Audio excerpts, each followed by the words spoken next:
Okay, so next week, we are going to be looking at the book, The Plague, and this is a book written by Albert Camus. It's about a fictionalized version of a plague that actually did happen in Algeria back in the early 1900s, that did have some consequences, right? And yes, we are looking at a different author, but then sort of putting the existential lens on that. So, what does it mean for us to do this? We're going to be doing this a lot in this class, looking at a book through the lens of a philosophy. So, how do we do that? If you've not done this before, right? If you've not done any literary criticism before, this is sort of an intro, a light 101 to literary criticism, right? And so, what we're basically doing, right? To summarize, right? We talked about how both Kierkegaard and Sartre have said that we are put before our responsibilities, right? We are put before them, and we have to make some decisions about, right, what we are going to do with the choices that we have in front of us, right? When we make them, we're committing to them. We are then responsible for those choices, right? We are all the more responsible because we cannot be judged before we act, right? We exist first and then make ourselves into what we are. And because of that, we sort of have responsibility, we have guilt, we have all these things that sort of show up.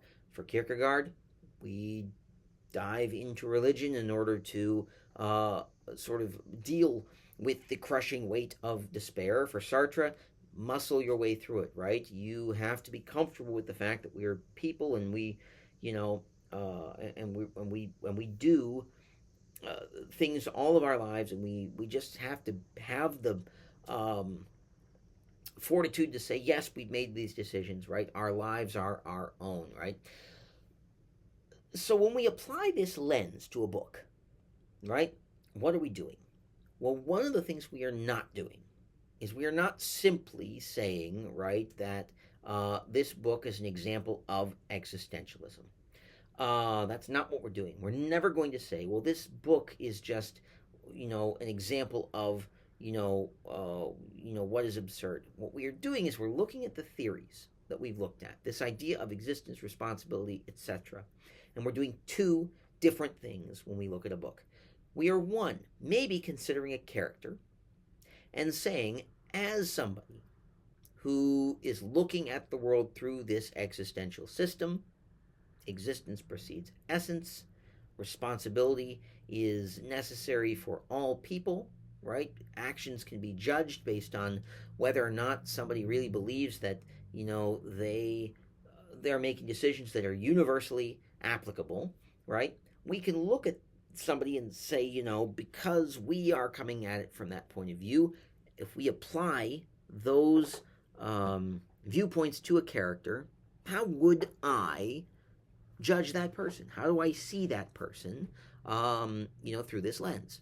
And so I might look at, let's just take, a cartoon character, right? We'll take, Homer Simpson or something like this, right? If we've seen an episode of The Simpsons, we know Homer Simpson makes a lot of very, very strange decisions, right? And as an existentialist, we would be able to look at those decisions and say, he made this choice.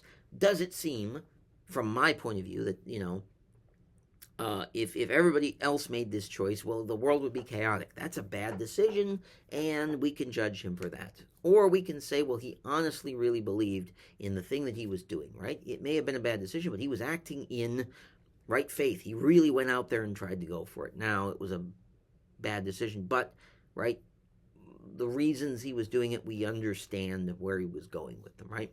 So we can do it that way, right? We can analyze from that perspective as well. But we can also look at characters and see what sorts of ideas and mindsets they might have as well.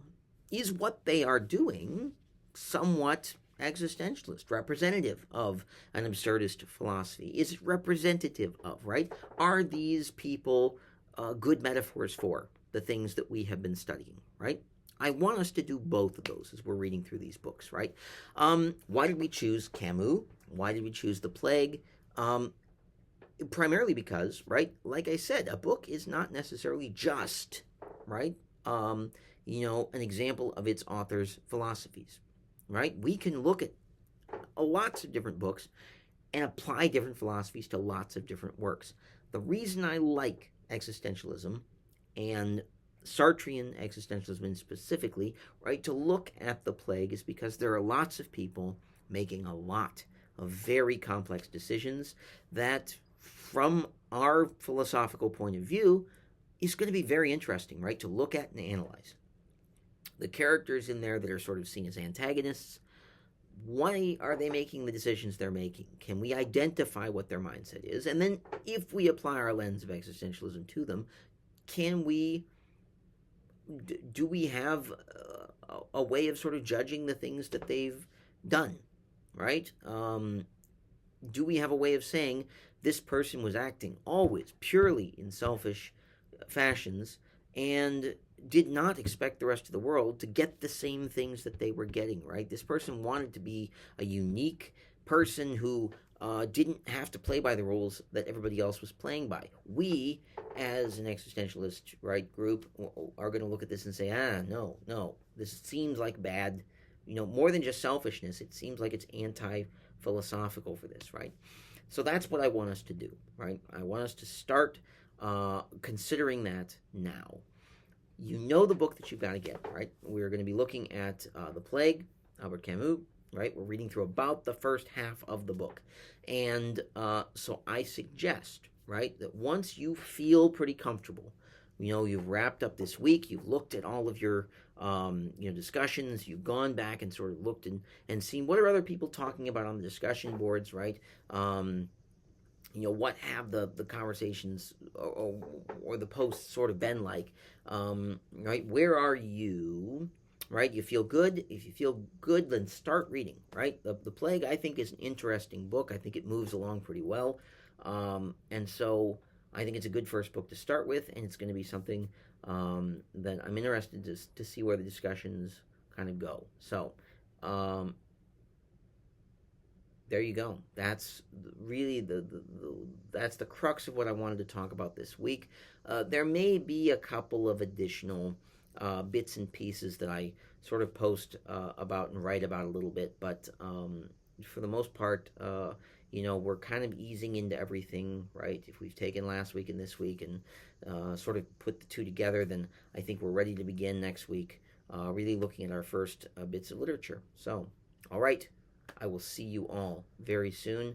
And, of course, if you've done the syllabus assignment, signed on to, the responsibility of this course, then start getting in touch with me. Start letting me know when you would like to meet, when you'd like to talk this semester, because I really do want to have those in-person meetings, starting as soon as you're ready to start them. So, all right, talk to you soon.